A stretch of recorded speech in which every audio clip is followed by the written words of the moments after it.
Nous sommes en 2020 et les élections américaines viennent d'avoir lieu. Ronaïs Pérez a été élue.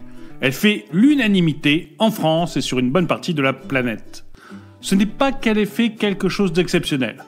En fait, personne ne sait vraiment ce qu'elle a fait jusqu'ici, mais elle cumule le bon goût d'être une femme, d'être noire, de venir d'une famille pauvre, d'avoir un père vénézuélien, d'avoir travaillé toute sa vie dans l'administration et d'être démocrate. C'est l'hystérie sur YouTube. Et Osons Causer propose déjà de lui construire une statue à la place de la Tour Eiffel. Il faut dire qu'elle vient de battre Donald Trump, un idiot d'homme milliardaire blanc de plus de 50 ans. Aussitôt élu, Ronaïs Pérez obtient le Nobel de la paix pour comme Barack Obama et lance un grand plan de relance budgétaire. Perry charge Simone de couvrir l'événement. Bonjour et bienvenue dans cette nouvelle vidéo de Drôme et Économie. Aujourd'hui, nous allons voir si les politiques de relance budgétaire sont efficaces.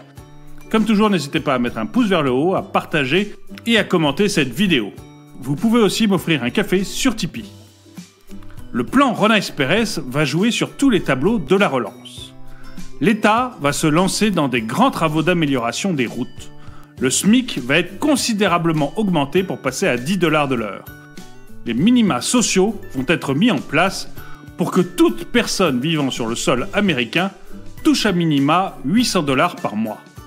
La présidente Pérez insiste sur le fait que c'est le plan le plus ambitieux qu'ait connu le pays depuis le New Deal de Roosevelt. Le financement se fera pour moitié par une augmentation des impôts des plus riches et des entreprises, et pour l'autre moitié par la dette. Une politique de relance budgétaire présente cependant quelques limites. En effet, les politiques de relance ont peu d'efficacité du fait des fuites et des anticipations rationnelles des agences économiques. En interviewant les dockers, Simone ne tarde pas à se rendre compte que les importations américaines explosent. Ce phénomène est d'autant plus important que l'économie reste ouverte vers l'extérieur et que la relance est inflationniste. La raison en est assez simple. En augmentant le salaire minimum et les taxes sur les entreprises, Ronaïs Pérez a dégradé la compétitivité prix des produits nationaux. Les agents économiques se sont donc tournés vers des produits importés de l'étranger. C'est ce qui s'était produit en 1981 en France. Simone se rend alors dans les magasins et constate les anticipations rationnelles des agences économiques. Autrement dit, les magasins sont vides.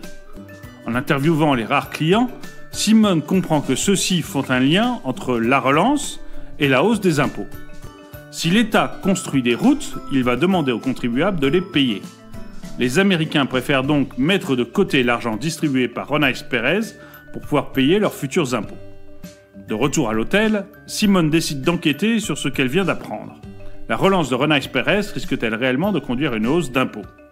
En cliquant sur son ordi, Simone constate que la hausse d'impôts des entreprises a non seulement baissé la compétitivité prix des entreprises américaines, mais que plusieurs entreprises étrangères ont décidé d'annuler ou de reporter leurs projets d'investissement aux USA.